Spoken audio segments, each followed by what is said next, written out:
Hi, welcome to Supper with Stella. Today we are going to be making a lox salad. So all of the ingredients that come on your traditional lox bagel is going to be on a salad, and I'm going to add a few extra things as well. But to get started, I am going to go ahead and get my red onion pickling. So a lot of times when I order lox, it's just thinly sliced red onion. But at my favorite bagel shop, they do pickled red onion, which I really like a lot. And you could make this pickled red onion in advance. It's great on tacos, great on salads, very versatile. I just wanted to show you how to do it. So I am just making it today. So they won't be as pickled as if they set for a while, but it'll still take some of that somewhat harsh raw flavor out of them. All right, so I am gonna add about 2/3 of this container. I'm gonna put apple cider vinegar into. You could use really any vinegar you wanted. And then I'm gonna top this off with some water. Then add a little salt, some pepper. And that is what I do anytime I do like a refrigerator, like a quick pickle, just in the refrigerator. This will just be on the countertop. But with any vegetables, it's just about 2/3 cider vinegar or your vinegar of your choice, really, to 1/3 water, salt, pepper. Give it a shake, and we're just gonna set this aside for now. So the next thing that I want to get started on is arguably the most important part of the whole thing, and that is the everything bagels. So I got these from my favorite bagel shop. You use whatever bagel you normally do your lox on. I usually like an everything pumpernickel for mine, but I decided to go with just a standard everything bagel for these. So got these a couple days ago, so they're fairly stale. We're gonna make croutons out of these. So I wanna grab some butter and just get these buttered and then stick them in the oven to toast. And the butter is just, it's gonna help them toast up nice and brown.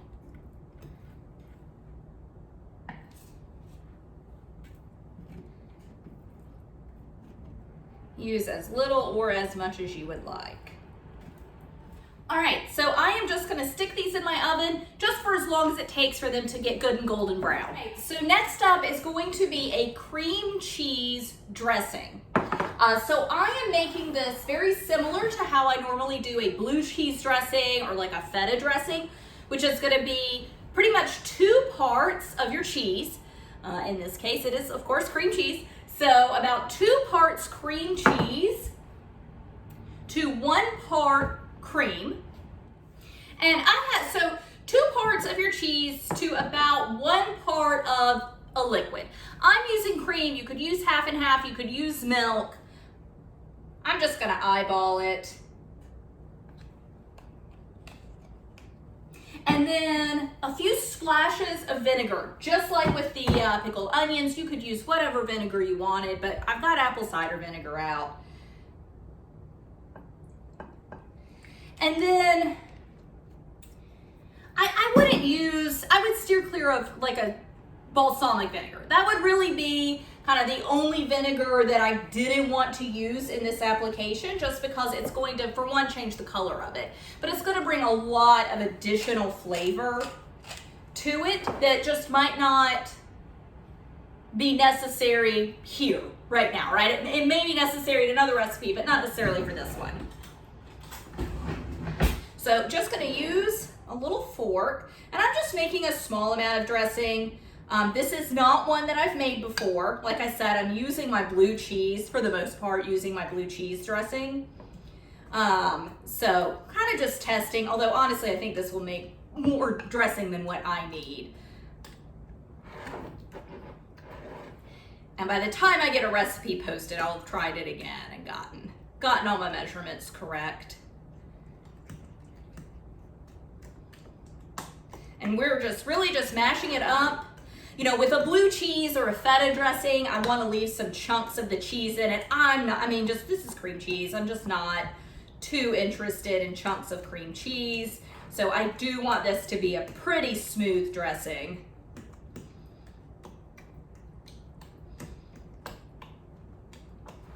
And I could have done a stand mixer with this, actually. And this is just always how I do my blue cheese dressing, but since I am going for something really smooth, no reason I couldn't use the whisk attachment on my stand mixer or a little handheld mixer. Okay, so ended up being about equal parts cream cheese to liquid. In this case, I used cream, splash of vinegar, and I ended up adding a little mayonnaise to it. I do love mayonnaise, but it gave it the right, I don't know, kind of tang that I needed, and I did add a little more salt to it as well. All right, so our dressing is made. It's just gonna sit here and continue, let those flavors kind of meld together. Got our pickles pickling, our bagels toasting, got our salmon out of the refrigerator. I am just using a smoked Norwegian salmon. It is what my grocery store had. When I actually go, as I said, to my favorite bagel shop and get bagels, I usually get the gravlax, so like a salt cured salmon. That just wasn't an option in my grocery store, but you use whatever kind of gravlax, cured, smoked, whatever kind of salmon that you like. I've actually had it with smoked trout as well, and that is very good also. So I am just going to, while those bagels toast, I am just going to begin assembling it. I'm actually having this for lunch, so I'm kind of hungry. Ready for those bagels to come out. So just start with a handful of greens.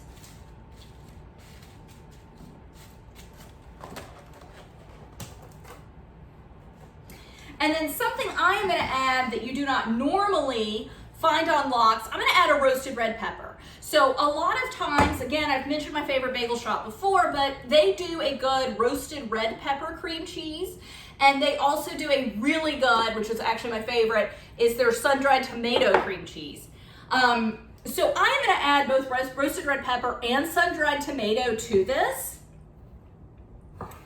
Obviously, like I said, those are not traditional lox toppings, so please don't feel the need to add them if you think that's weird or you don't like it. But I think it's going to be great.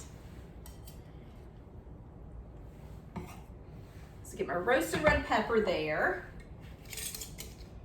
Then I'm just going to add a few, not too many, but just a few sun-dried tomatoes.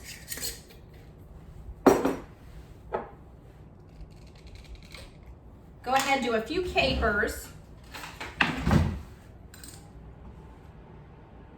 And this is a salad, so all of these proportions are really whatever you see fit.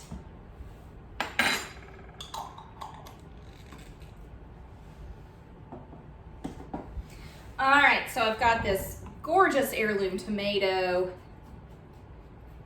I'm just gonna core it and slice it up. We'll wedge it. I'm gonna wedge it.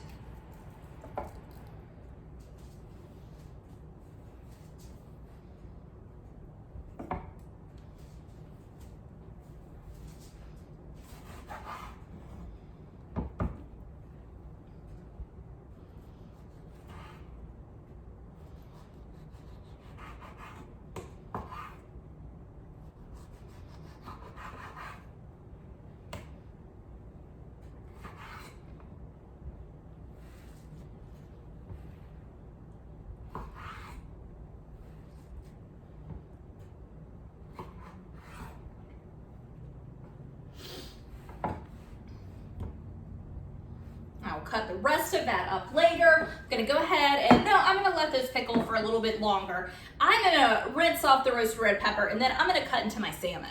Okay, so I've got my salmon here. And it is, of course, it is pre-sliced salmon. So I am just gonna pull off a few thin slices of it. Oh, this looks so good. It's easy. I'm just gonna go ahead and pull them all apart right now.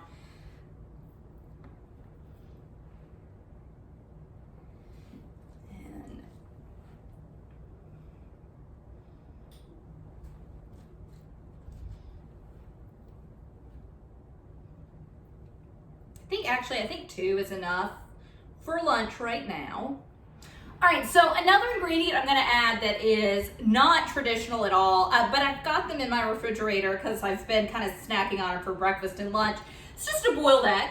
Again, this is your salad, so if you think that is weird, just call it a lox salad and have boiled egg on it, by all means, don't put it on there. Not a big deal. But since I don't have a ton of the salmon on here, I kind of went easy on the salmon, so I don't want to get hungry immediately. So I am going to do the boiled egg, and now I will sprinkle a little everything bagel seasoning on the egg. There we go. Might do that over the whole salad too. That'd probably be pretty good.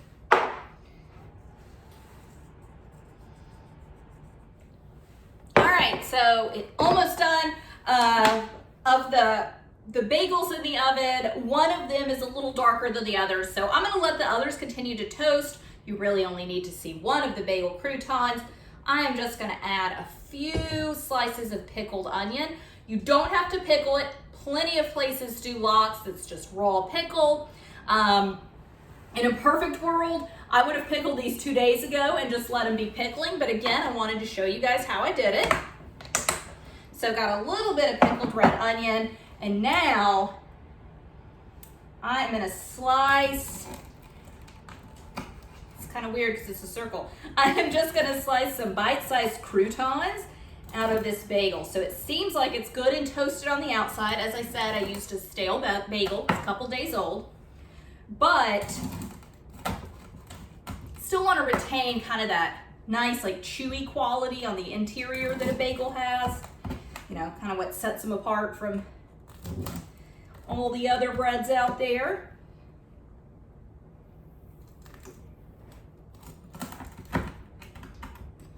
Okay.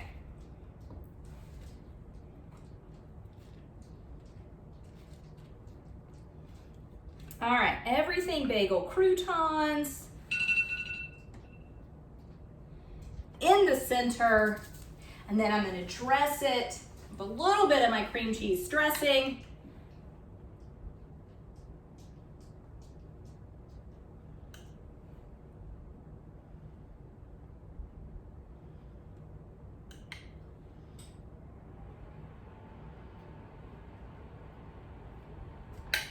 And then last, definitely not least though, I am just gonna sprinkle some everything bagel seasoning on top of everything. Everything bagel seasoning on top of everything. All right, and there you go. That is my lox salad. So you've got the everything bagel croutons, you've got the cream cheese dressing, we've got smoked salmon, little boiled egg, pickled red pepper, nice fresh tomato. I added some sun-dried tomatoes and roasted red peppers. And of course, we've got capers, very traditional on lox. So can't wait to have this for lunch. And thanks so much for joining me. Bye.